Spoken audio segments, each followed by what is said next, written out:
Hi everyone, welcome back. I'm Di, and today I am bringing you my September wrap-up for the novels that I read. In September, I ended up reading 4 novels.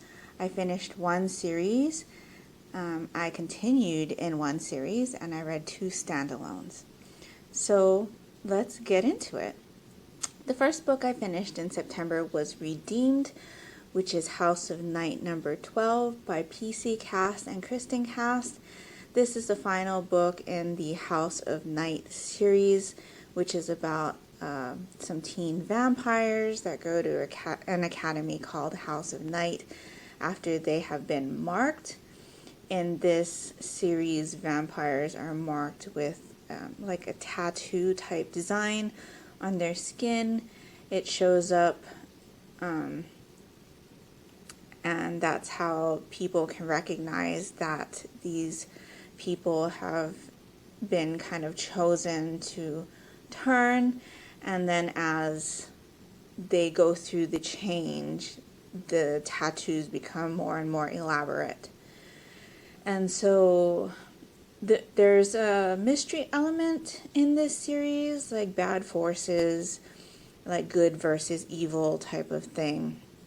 And towards the end of this series, it started focusing on one like central bad character, I guess.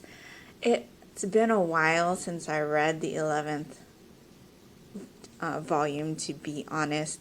I think I started reading this series in 2009, and I read number 11 in 2013, so it's been about 6 years since I read that one. And I think around like the first 5 I really enjoyed, and then it started to not be so great for me, which is why I ended up taking such a long hiatus from it. I did want to get this one finished though, because I did only have one book left to complete the series. And as you know, I just put together my series tracking spreadsheet, so I'm trying to check off series that I only have one book left to read in, and this was one of them. In this book, I was definitely more interested than I remember being in like the previous 4 or 5. I definitely had some issues with the 4 or 5 books back, and things were just getting too bogged down for me. But this one, I don't know if it was because I stepped away from this series so long, or if the story was more interesting, but I definitely enjoyed this one more than I remember enjoying the previous ones, at least the ones in the latter half of the series or so.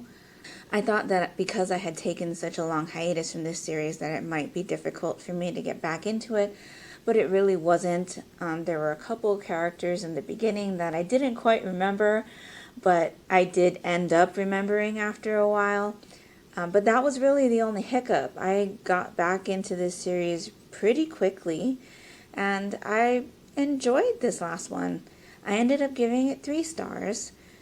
I know that there is a sequel series or a companion series called The World of the House of Night or something like that has been written and continues to be written. I will probably check that one out. But yeah, I'm really glad to have finished this series. It did end on a good note for me, and it was a great way to start off my month of reading. The next book that I completed was House of Salt and Sorrows. This one is by Aaron A. Craig. I ended up buddy reading this with Jody from One Girl Reads, or That One Girl Who Reads. I will link her down in the description box below.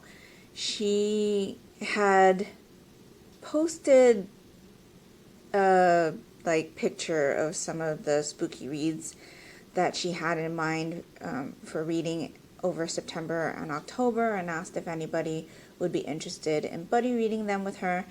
And I had a copy of this lying around the house. And so even though it's not really my type of book to read, I thought, well, I have it. Let's just, see what this one's all about. And so I told her, yeah, let's read it. A bunch of other new friends that I made also joined us in this buddy read, so it was a really good time. This is a retelling of the 12 Dancing Princesses story with a supernatural twist. I don't quite remember the 12 Dancing Princesses story, but I remembered a bit of it, enough to recognize that this was a retelling of it, even though when I started reading it, I wasn't aware of that factor. But I did enjoy this one. It has, like I said, a supernatural twist to it, and those elements were interesting, spine-chilling even. But I pretty much picked up on something about one of the characters early on, which ended up coming true at the end. So that was a little disappointing. The end where they explain, everything that's happened or why it's happened was also a bit confusing to me. I don't want to give anything away, so I won't elaborate on what was confusing to me or why or which way that I wish it would have gone. But I ended up giving this one a 3.5. Like I said, retellings aren't really something that work well for me.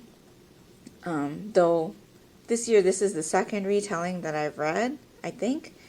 The first one being The Evil Queen by Gina Showalter, which I read last month or August. But yeah, I enjoyed this one. I would definitely read something else by this author. The writing style was very easy to read, and even though I was reading, it didn't feel like I was reading. You know how sometimes when you're reading a book and you're flipping pages and you're just like, when is this chapter going to end? I never ever felt like that with this book, and it did pique my interest, and it kept my interest. So yeah, definitely glad that I read this one, thanks to Jody and all of my new friends for buddy reading this one with me. So the next book I finished was China Rich Girlfriend. This is the second book in the Crazy Rich Asians series by Kevin Kwan. I'm sure you all know what this series is about. This has a large cast of characters, so I wasn't quite sure what to expect with this subsequent book, but it did follow the Rachel Chu storyline.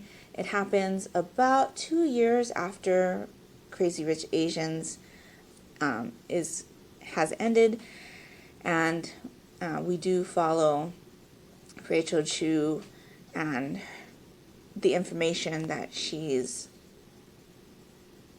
received at the end of Crazy Rich Asians, and we also follow Astrid and her relationship with her husband, as well as some new characters and Kitty Pong.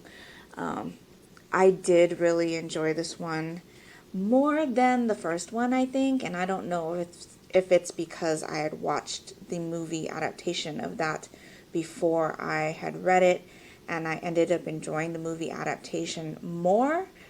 But because I didn't have any basis for this book going into it, I think I did definitely enjoy it more than the first one. I ended up giving it 4 stars. I did have a lot of issues with Astrid's husband and the way he was treating her, but I'm okay with the way things ended up between them, I guess you could say.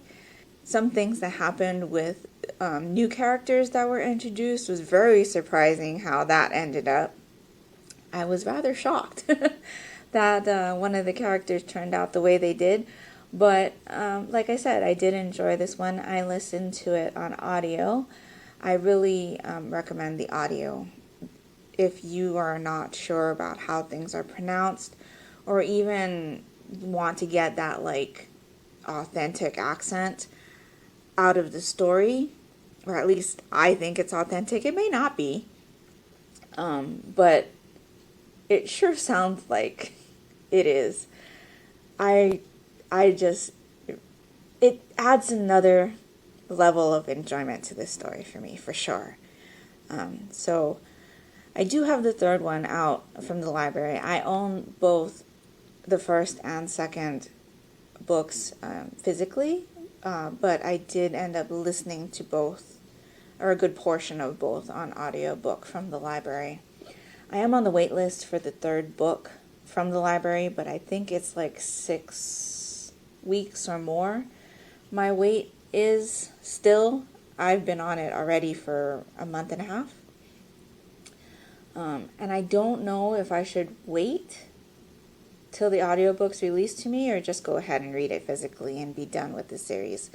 Because I am really curious about what's to follow. But yeah, I'm really enjoying this series. I let hype get to me, which is why it took me so long to read this finally.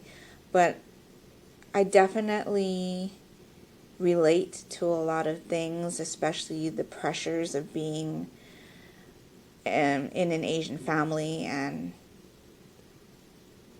the expectations that they have of you.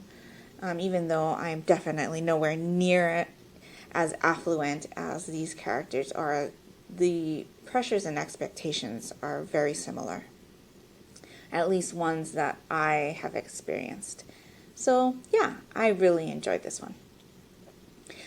The last book I ended up reading was Sorcery of Thorns by Margaret Rogerson. This is another new release. I don't know what's up with me reading new releases this year.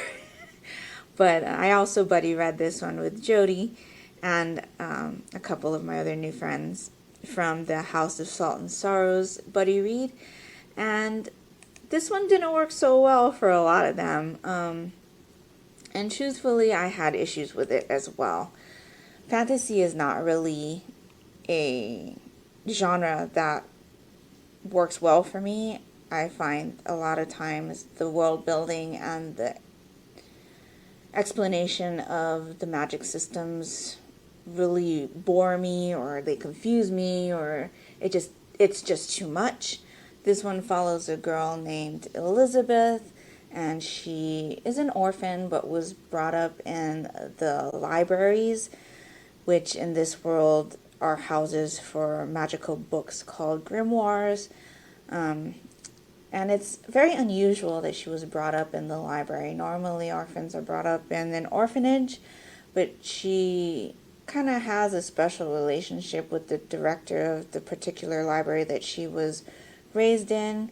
The director knew that she was special, I guess. She seems to have a special gift with these grimoires, and we follow her not only learning from the director right off the bat about handling the grimoires, but she also very quickly gets implicated in a crime regarding one of these grimoires that she had encountered. She has been set up and basically gets kicked out of the library. She meets a sorcerer, and it's kind of her uncovering this plot to sabotage the libraries. There are many in this world. I think that's probably as far as I can go without really giving stuff away about the story, but this one didn't work so well for me. It was very slow to start. I was not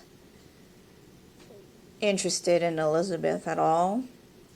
Right off the bat, she acts against what she knows she's supposed to do, which I really dislike characters that do that.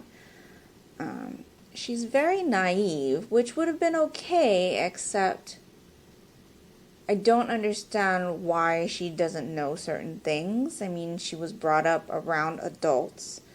and adults should have taught her certain things, but it doesn't seem like they taught her anything, at least as far as social things, like how to make friends or about family. So that was kind of mind-boggling to me. And as we go through the book, we learn more about this sorcerer that she kind of teams up with, and he has a demon. And I was more interested in the demon than I was in Elizabeth.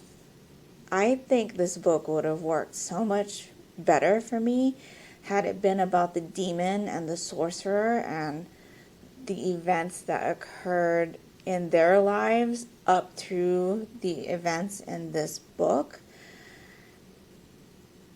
I don't know. I was pretty much reading only for the demon. The demon was the character that I was most interested in, and wondering what was happening with him or how he was like helping to uncover this plot. You know that I read quite a bit of manga and I watch some anime, and the demon actually reminds me a lot of Sebastian from the manga and anime Black Butler. His like tone of voice and the things that he did really brought like Sebastian to my mind, but his physical aspect reminded me more of like Victor from Yuri on Ice, the anime. And so I think that also is one of the reasons why I really enjoyed the demon more than our main character. But yeah, I did end up enjoying this one. I ended up giving it 3.5 stars. I know that this author also wrote something else, and again, it didn't feel like a chore to read the book, but it did have a really slow start for me. So yeah, that was the last book I read in September. I ended up actually finishing that one on the 30th, which was the very last day. So 4 books done in September. I'm still behind on where I think I need to be.